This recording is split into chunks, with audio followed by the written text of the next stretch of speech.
Pelita bagi kakiku, terang bagi jalanku. Hari ini adalah hari Selasa dalam pekan ke-14 dalam tahun liturgi gereja. Bacaan Injil untuk kita pada hari ini diambil dari Injil Matius bab 9 ayat 32 sampai dengan ayat 38. Sedang kedua orang buta itu keluar, dibawalah kepada Yesus seorang bisu yang kerasukan setan.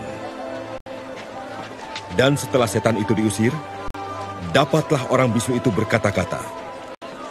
Maka heranlah orang banyak, katanya, yang demikian belum pernah dilihat orang di Israel. Tetapi orang Farisi berkata, dengan kuasa penghulu setan, ia mengusir setan. Demikianlah Yesus berkeliling ke semua kota dan desa. Ia mengajar dalam rumah-rumah ibadat dan memberitakan Injil Kerajaan Surga, serta melenyapkan segala penyakit dan kelemahan. Melihat orang banyak itu, tergeraklah hati Yesus oleh belas kasihan kepada mereka, karena mereka lelah dan terlantar, seperti domba yang tidak bergembala. Maka katanya kepada murid-muridnya, tuaian memang banyak, tetapi pekerja sedikit. Karena itu, mintalah kepada Tuan yang empunya tuaian, supaya ia mengirimkan pekerja-pekerja untuk tuaian itu. Demikianlah sabda Tuhan. Sekeping mata uang logam berwajah ganda. Di satu sisi bergambar burung Garuda, sisi sebelahnya burung kakak tua. Memandang satu sisi, kita akan kehilangan gambar sisi yang lain. Dari sudut mana kita memandang, disitulah objek penglihatan kita akan ditentukan. Begitu Yesus mengusir setan yang membisukan, orang banyak heran, takjub, dan melihat Yesus sebagai nabi. Sebaliknya, orang Farisi sinis, mencibir, dan menganggap Yesus sebagai rajanya para setan. Berhadapan dengan masalah seperti ini, sikap Yesus selanjutnya patut kita renungkan. Yang pertama, tidak menghentikan kebaikan. Terhadap dua pandangan yang berseberangan, Yesus tidak ambil pusing. Dia justru semakin giat berkeliling ke semua kota dan desa.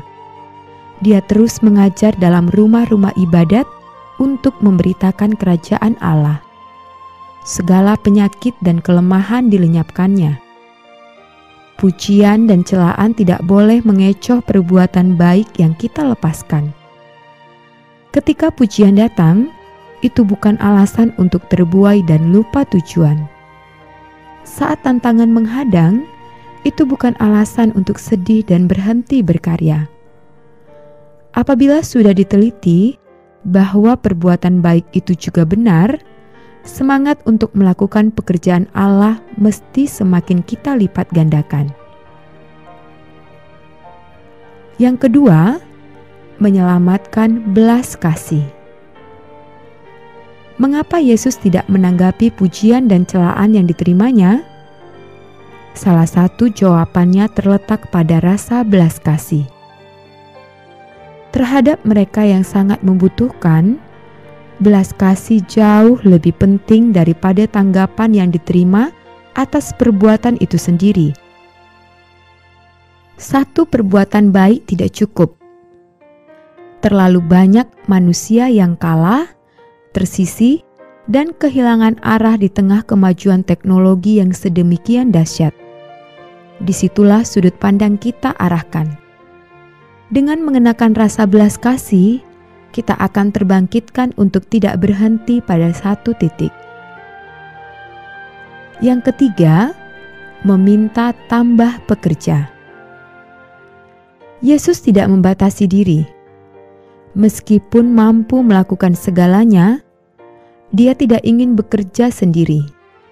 Dia malahan meminta para muridnya untuk meminta tambahan orang yang mau bekerja kepada Bapa. Perbuatan baik bukanlah ajang untuk menonjolkan diri bila mendapat pujian. Bukan pula sebagai kambing hitam bila menemui aneka kecam. Semua yang baik dan benar mesti semakin menusuk hati banyak orang. Sikap one man show justru akan menghambat karya kerajaan Allah. Demikianlah bacaan Injil hari ini sesuai dengan penanggalan liturgi gereja dan permenungan singkat atas sabda Tuhan itu. Firman-Mu pelita bagi kakiku, terang